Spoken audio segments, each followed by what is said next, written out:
Hi friends, എല്ലാവർക്കും job links മീഡിയയുടെ പുതിയൊരു വീഡിയോയിലേക്ക് സ്വാഗതം. കെ-ഡിസ്കും കുടുംബശ്രീയും ചേർന്ന് നടത്തുന്ന എൻ്റെ തൊഴിൽ എൻ്റെ അഭിമാനം ക്യാമ്പയിനിൻ്റെ ആദ്യഘട്ടം പൂർത്തിയായതായി തദ്ദേശ സ്വയംഭരണ എക്സൈസ് വകുപ്പ് മന്ത്രി എം.വി. ഗോവിന്ദൻ മാസ്റ്റർ അറിയിച്ചു.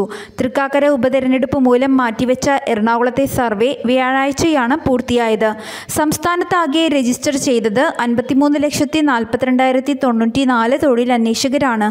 തൊഴിലന്വേഷകരിൽ 58.3% സ്ത്രീകളും 41.5% പുരുഷന്മാരുമാണ്.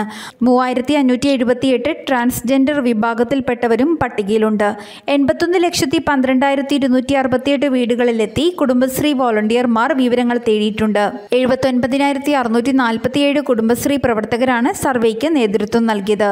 യുവതലമുറയ്ക്ക് തൊഴിലൊരുക്കുവാനുള്ള പദ്ധതിയിൽ സർക്കാരിനൊപ്പം ആവേശപൂർവ്വം പങ്കാളിയായ കുടുംബശ്രീ വോളണ്ടിയർമാരെ മന്ത്രി അഭിനന്ദിച്ചു. തൊഴിലന്വേഷകരുടെ വിശദമായ പ്രൊഫൈൽ ഡിജിറ്റൽ പ്ലാറ്റ്ഫോമിൽ രജിസ്റ്റർ ചെയ്യുന്ന ഘട്ടം ഉടൻ ആരംഭിക്കുമെന്ന് മന്ത്രി എം.വി. ഗോവിന്ദൻ മാസ്റ്റർ അറിയിച്ചു. അധിക യോഗ്യതയും പ്രവൃത്തി പരിചയവും ഉൾപ്പെടെയുള്ള വിവരങ്ങളാണ് ശേഖരിക്കുക.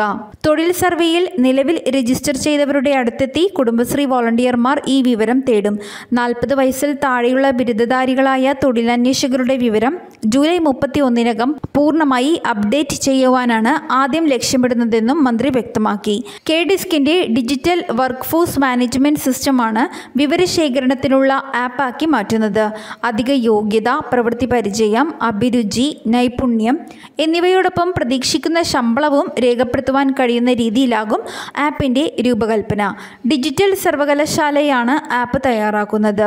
തൊഴിൽദായകരെയും തൊഴിലന്വേഷകരെയും ബന്ധിപ്പിക്കുവാനുള്ള പ്രധാന സങ്കേതമായി ആപ്പിനെ മാറ്റുവാനാണ് സർക്കാർ ലക്ഷ്യമിടുന്നത്. നിലവിലുള്ള തൊഴിലന്വേഷണ ആപ്പുകൾക്കുള്ള കേരളത്തിന്റെ ബദലാകാൻ ഈ സംവിധാനത്തിന് കഴിയും. സ്വകാര്യ കമ്പനികൾക്കും ജോലിക്കാരെ തേടാനുള്ള ഇടമായി ആപ്പിനെ മാറ്റാനാകണം എന്നാണ് സർക്കാർ ലക്ഷ്യമിടുന്നത്. രണ്ടാം ഘട്ടം വിവരശേഖരണത്തിന് വാർഡ് അടിസ്ഥാനത്തിൽ കുടുംബശ്രീ പ്രവർത്തകരെ നിയോഗിക്കും. ഒന്നാം ഘട്ട സർവേയിൽ നിയോഗിച്ച എന്യൂമറേറ്റർമാരിൽ ബിരുദധാരികളായവരെയാകും നിയോഗിക്കുക.